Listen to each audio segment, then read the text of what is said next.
Salam sejahtera dan salam hormat, anda bersama saya Nick Senyambar dalam segmen cerita yang mengungkai kisah di sebalik berita, pelbagai isu serta paparan kami di Astro Awani ini yang menjadi tumpuan kami di sini, dan salah satunya berkenaan dengan subsidi minyak masak paket yang mana Kementerian Perdagangan Dalam Negeri dan Hal Ehwal Pengguna KPDN-HCP dilaporkan akan menjalankan audit terperinci bagi mengesan di peringkat mana berlaku ketirisan sehingga minyak masak bersubsidi diseludup ke selatan Thailand seperti yang dikatakan oleh Datuk Rosal Wahid semalam, iaitu Timbalan Menteri KPDN-HCP. Katanya pemeriksaan yang sama juga dijalankan di seluruh negara.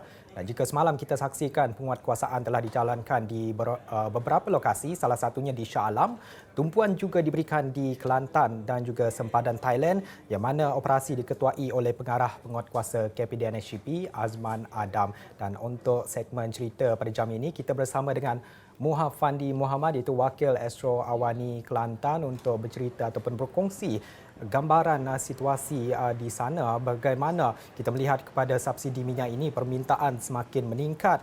Negara juga terhad daripada segi subsidi minyak paket ini, dari segi minyak masak paket ini. Bagaimana ketirisan ini sebenarnya boleh berlaku sehingga boleh diseludup ke Thailand di sebalik penguatkuasaan sedia ada, Fandi?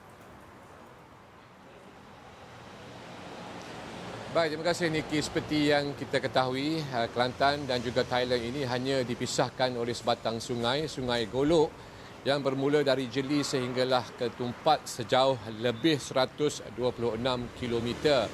Dan sempadan ini tidak ada pagar, tidak ada kawat berduri, sebaliknya hanya orang kata boleh diseberangi menggunakan perahu ataupun bot dengan jaraknya yang begitu singkat. Dan inilah yang memberikan cabaran kepada pihak berkuasa, khususnya Angkatan Tentera Malaysia, PGA, dan juga pasukan polis yang mengawasi sempadan.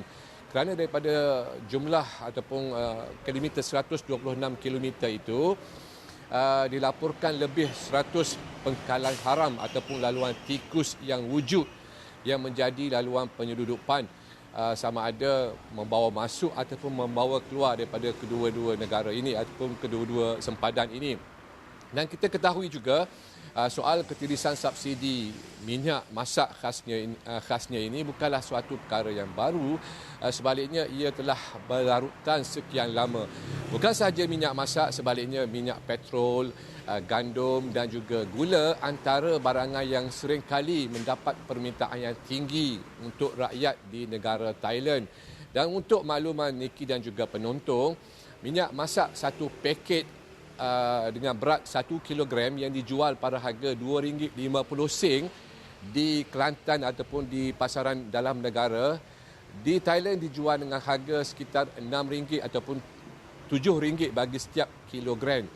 Disebabkan harga yang begitu tinggi, margin keuntungan yang begitu tinggi dan permintaan yang tinggi oleh rakyat daripada Thailand menyebabkan aktiviti penyeludupan dan juga membawa masuk minyak masak ke negara Thailand ini sukar diawasi.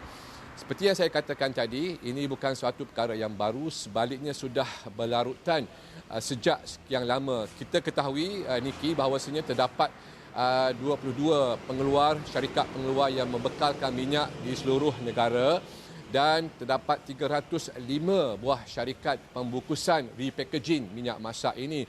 Namun seperti yang dimaklumkan oleh pihak berkuasa KPDN-HCP, pihaknya akan melaksanakan audit dan juga melihat secara terperinci di manakah berlakunya kebocoran ataupun ketirisan itu, sama ada di pihak pengeluar, pembekal ataupun peruncit. Dan ini yang ditegaskan oleh Timbalan Pengarah Pencegahan KPDN-HCP Azman Adam. Jadi kita dengarkan apa yang diperkatakan itu. Operasi-operasi dan pemeriksaan-pemeriksaan kami buat ni adalah merangkumi pengauditan di syarikat-syarikat yang diberikan kebenaran untuk membungkus minyak masak bersubsidi ini.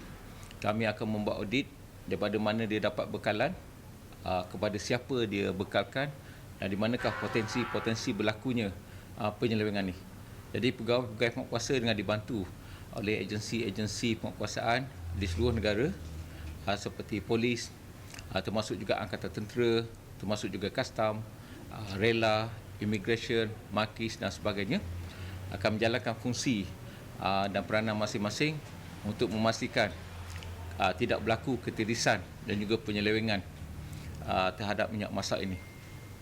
Jadi adalah menjadi hasrat dan juga harapan kementerian semoga supaya semua pihak yang terlibat dalam industri ini memainkan peranan sepenuhnya. Industri-industri kita telah bagi amaran yang keras.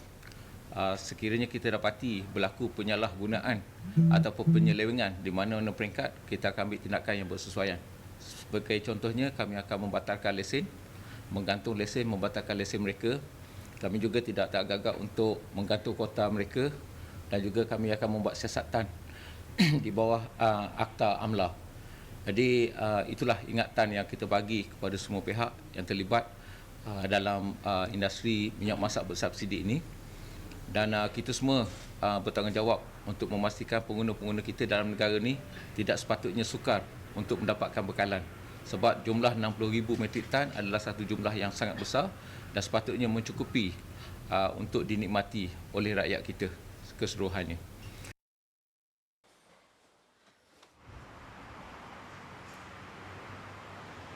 Niki, ketika Kelantan menghadapi masalah bekalan minyak masak yang mana peruncit terpaksa menyatukan jualannya, memberikan sekitar 1 hingga 2 kilogram kepada pelanggan di setiap kedai runcit. Sebaliknya, berlaku lambakan minyak masak di selatan Thailand. Mereka yang membeli ataupun penjual boleh menjualnya dengan berapa sahaja jumlah yang pelanggan inginkan, dan lambakan minyak masak ini boleh dilihat bukan saja di kedai runcit mereka, sebaliknya di pasar-pasar awam mereka. Dan harga yang ditawarkan sekitar 50 baht hingga 55 baht. Kita tahu, Niki, bahawasanya kerajaan Thailand tidak memberikan subsidi minyak masak kepada rakyatnya, di mana sekiranya dijual pada pasaran di Thailand itu, minyak masak berharga sekitar RM10.30 duit Malaysia. Dan ini menyebabkan permintaan yang begitu tinggi minyak masak dari Malaysia. Dan pada ketika ini kita tahu enforcement ataupun penguatkuasaan ini telah lama dikuatkuasakan membabitkan pintu sepadan dan juga laluan tikus ini. Namun boleh saya kongsikan di sini, penguatkuasaan yang begitu ketat dan juga pemantauan terhadap penjualan barangan bersubsidi ini sukar dibendung ataupun sukar dibendung ataupun dibenteras kerana seperti yang kita tahu, bentuk muka bumi dan geografi di sekitar daerah yang bersepadan dengan Thailand ini hanya dipisahkan dengan sungai. Bahkan rumah-rumah penduduk juga saya melihat ada setengahnya membuat gelonsur ataupun seolah-olah macam rantaian ataupun seolah macam kayu untuk melancarkan barangan daripada Malaysia terus ke selatan Thailand. Dan ada juga pihak ataupun mungkin rakyat Thailand yang menunggu dengan bot ataupun sampan membawa bekalan minyak bersubsidi ataupun tempur gandum ataupun minyak petrol dari negara kita dengan begitu mudah tanpa disedari oleh pihak berkuasa. Dalam soal ini sebenarnya, Niki, bukan sahaja penguatkuasaan yang begitu terapi perlu dijalankan, sebaliknya sikap sendiri, sikap rakyat kita, rakyat Kelantan khasnya, mereka perlu bekerjasama dan memberikan komitmen sepenuhnya pada pihak berkuasa supaya masalah ketirisan ini dapat diatasi. Kita tahu subsidi yang diberikan oleh kerajaan hanyalah membabitkan golongan yang berpendapatan rendah. Namun amat duka cita jikanya subsidi yang diberikan oleh kerajaan ini dinikmati oleh rakyat asing, Niki. Jadi kita melihat kepada lokaliti itu sendiri, amat penting sebenarnya peringkat kepimpinan di akar umbi itu untuk bersama ataupun bekerjasama untuk melihat ataupun memantau pengedar ataupun pembekal paket minyak masak subsidi ini. Kita melihat apa sebenarnya mekanisme terbaik. Kita melihat daripada sempadan Thailand itu sendiri mempunyai lambakan minyak masak yang begitu banyak. Sedangkan di negara jiran, iaitu kita sendiri, kita mempunyai paket minyak masak yang terhad ketika ini. Mungkin ada dari segi kerjasama daripada penguatkuasa tempatan dengan pihak Thailand. Muhammad Fadi.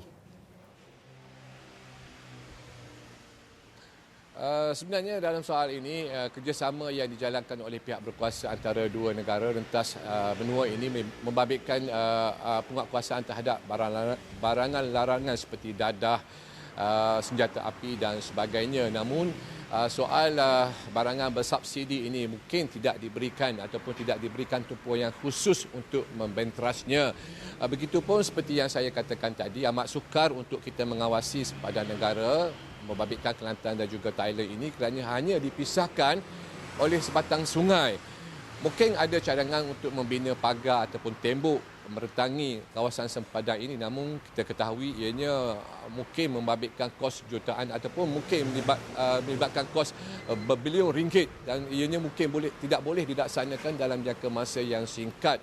Dalam soal ini saya ada berbincang dengan pihak yang ada kepentingan dalam soal ini. Mereka memberikan beberapa cadangan, antaranya mempertingkatkan sedikit margin keuntungan kepada peruncit ataupun pengedar ataupun pembekal tempatan supaya orang kata keuntungan yang diperolehi ini setimpal untuk mereka berniaga. Seperti yang kita tahu, saya mendapat maklumat sekitar 17 kilo ataupun sekotak minyak masak yang dijual di pasaran tempatan di Kelantan ini, margin keuntungannya hanya sekitar 30 sen. Jadi bayangkan, mungkin mereka tidak berbaloi untuk berniaga di pasaran tempatan ini, jadi mereka memilih untuk membawa keluar ataupun menyeludup minyak masak ini ke selatan Thailand, ke Golok ataupun ke Kueng ataupun ke Narathiwat sebagainya. Kerana kita tahu sekotak minyak masak yang biasanya dijual di Kelantan ini dengan harga RM44 sekitar harga tersebut, namun di sebelah selatan Thailand harganya meningkat sehingga RM80. Jadi soal margin keuntungan ini mungkin pihak berkuasa dan kerajaan sendiri perlu melihat bagaimana untuk membantu rakyat dari sudut penyaluran subsidi ini supaya ianya tersasar pada mereka yang memerlukan ataupun golongan yang betul-betul mengharapkan subsidi kerajaan ini. Dan pada masa yang sama juga Niki, margin keuntungan terhadap peruncit juga perlu diberi perhatian. Kita tahu usaha untuk mementeras penyeludupan ini bukan suatu perkara yang mudah, dan mungkin ianya memerlukan gembelengan ataupun kombinasi semua pihak, bukan saja pihak berkuasa, sebaliknya rakyat tempatan khususnya mereka yang berada di sempadan ataupun di daerah sempadan ini, Niki.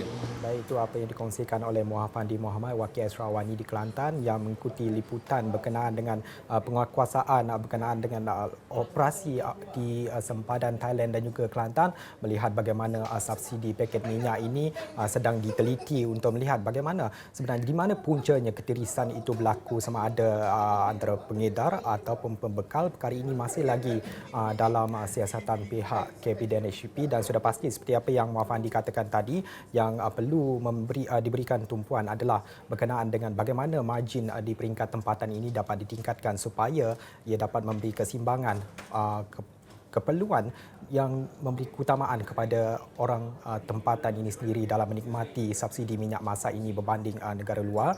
Kita berhenti rehat seketika, kembali selepas ini.